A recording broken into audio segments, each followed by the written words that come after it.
Hello guys, welcome back to my channel. আজকে আমি বানাচ্ছি চিংড়ি মাছের কষা। তার জন্য প্রথমে চিংড়ি মাছটাকে ভালো মতন কেটে ধুয়ে নিতে হবে। তারপরে চিংড়ি মাছটা ভাজার জন্য দিয়ে দিতে হবে হলুদ আর লবণ দিয়ে ভালো মতো মেখে নিতে হবে চিংড়ি মাছটা। আর কড়াইতে দিয়ে দিচ্ছি তেল আর অল্পটুকু লবণ। কারণ আমি আগের ভিডিও আপনারা দেখে থাকলে জানবেন যে আমি যে কোনো মাছ ভাজার আগে কড়াইটা অল্প তেলের লগে একটু নুনও দিই, কারণ কড়াইতে লেগে যায় না। তো সব কিছু চিংড়ি মাছ ভালো মতন দিয়ে দিয়েছি, ভালো মতন ভেজে নিয়েছি। এখন আমি চিংড়ি মাছটা নামিয়ে নিই। ওখানে রেডি করবো মেন রেসিপি ভিডিওটা, মতলব গ্রেভিটা। তো তার জন্য প্রথমে কড়াইতে দিয়েছি সর্ষের তেল।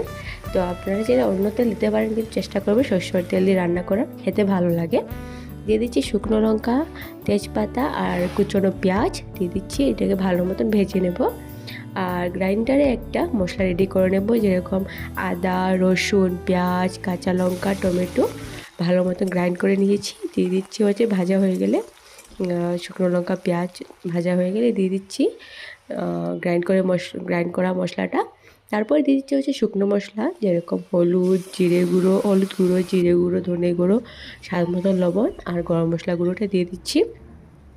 গরম মশলা গুঁড়োটা আমি সাধারণত ঘরে বানানো গরম মশলাটাই ব্যবহার করি। আপনারা চাইলে দোকান থেকে আনা গরম মশলাটা ব্যবহার করতে পারেন। আর দেখতে পাচ্ছেন যে মশলাটা ভালো মতন কষানো হয়ে গেছে। আমি অল্পটুকু দিয়ে দিচ্ছি ঝোল। আমি যেহেতু ভাতের সাথে খাবো, অল্পটুকু গ্রেভি হলে খেতে আমার ভালো লাগে, আর তার জন্য দিয়েছি। তো বেশি জল দিতে হবে না, পরিমাণ মতো জল দিয়েছি আমি ঝোলটা।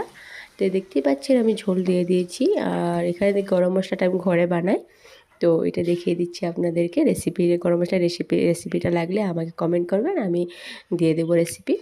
আর লাস্টে ঝোলটা ফুটে গেলে দিয়ে দিচ্ছি ওই চিংড়ি মাছ। রেসিপিটা কেমন লেগেছে অবশ্যই আমাকে জানাবেন। আর আমার চ্যানেল নতুন হলে প্লিজ সাবস্ক্রাইব করবেন আমার চ্যানেলটাকে। আর অবশ্যই ঘরে একবার এই রেসিপিটা ট্রাই করবেন, দেখবেন খেতে অপূর্ব লাগে। আর লাস্টে নামানোর পরে আমি উপরের দিকে গরম মশলা দিয়েছিলাম, কারণ গন্ধটা আমার ভীষণ ভালো লাগে। অবশ্যই ঘরে একবার ট্রাই করবেন। ওকে, বাই।